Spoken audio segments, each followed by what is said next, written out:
किसी ने बड़े कमाल की बात कही है कि अंत में तो सिर्फ फिल्मों में सब कुछ अच्छा होता है, असल जीवन में अंत में कुछ भी ठीक नहीं होता, अंत में सिर्फ अंतिम संस्कार होता है।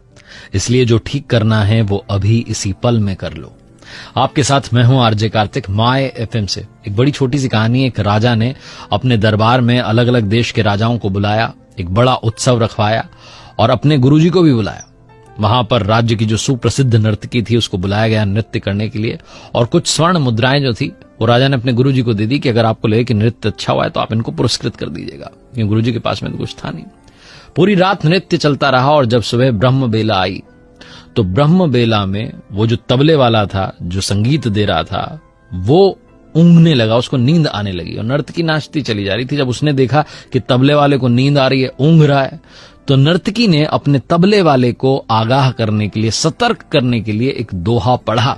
और दोहा ये था, घनी गई थोड़ी रही, या में पल पल जाए, एक पलक के कारणे यूं ना जन्म गमाए, एक पलक के कारणे यूं ना कलंक लगाए।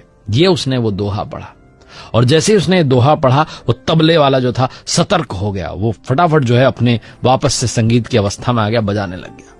और जैसे ही उसने दोहा पढ़ा, जो राजकुमार था वो दौड़ के आया, राजा का जो बेटा था, युवराज था, उसने आकर के अपना जो मुकुट था उस नर्तकी के चरणों में रख दिया, बोला ये तुम्हारे लिए मेरी ओर से। वहीं पर राजकुमारी बैठी हुई थी, राजा की पुत्री बैठी हुई थी, वो दौड़ के आई और एक हार नर्तकी को दे दिया। गुरुजी दौड़े और जाकर के जितने सिक्के थे सोने के उनके पास सब दे दिए, स्वर्ण मुद्राएं दे दी कि लो भैया सारा तुम्हारा। और जब ये देखा राजा ने कि नर्तकी ने एक दोहे से इन सब को लूट लिया है तो उससे रहा नहीं गया। वो अपने सिंहासन से खड़ा और कहने लगा कि क्या चल रहा है, तुमने एक दोहा पढ़कर के सबको लूट लिया, तुम इस किस तरीके की भाषा यहां पर बोल रही हो। तभी राजा के गुरु ने कहा कि राजन आप शांत हो जाइए, मैं आपको बताता हूं कि इसने दोहा क्या पढ़ा है। इसने पढ़ा है कि घनी गई थोड़ी रही, या में पल पल जाए, एक पलक के कारणे यूं ना जन्म गंवाए, यूं ना कलंक लगाए।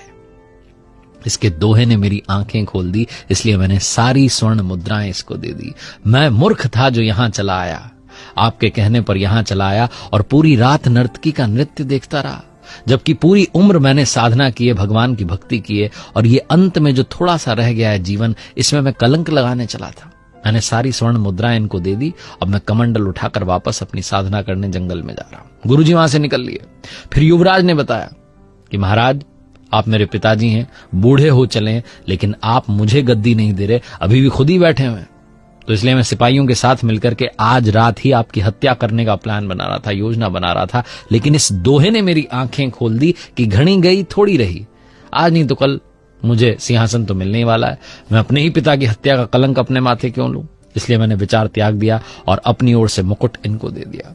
तभी राजकुमारी बोल पड़ी कि पिताजी मेरी उम्र हो चली है शादी की और आप मेरा विवाह नहीं करा रहे हैं, आज ही मैं आपके महावत के साथ भागने वाली थी, लेकिन इस दोहे ने मेरी आंखें खोल दी, घनी गई थोड़ी रही, थोड़ा सा जो है समय बचा है, पिताजी आज नहीं तो कल शादी कराई देंगे। जब राजा ने यह सब सुना तो राजा ने कहा कि बेटा मैं तुम्हें अभी इसी पल इस राज्य का अगला राजा घोषित करता हूं। और बेटी से कहा कितने सारे राजकुमार आए हुए हैं, अपनी पसंद के राजकुमार के गले में वरमाला डाल दो। और उसके बाद राजा ने भी राजपाट त्यागा और जंगल की तरफ साधना करने चल पड़ा। ये सब जब हुआ तो नर्तकी को लगा कि मैंने अपना पूरा जीवन नृत्य में बिता दिया, मुझे भी भगवान का स्मरण करना चाहिए। उसने भी उस दिन से वो काम करना छोड़ दिया।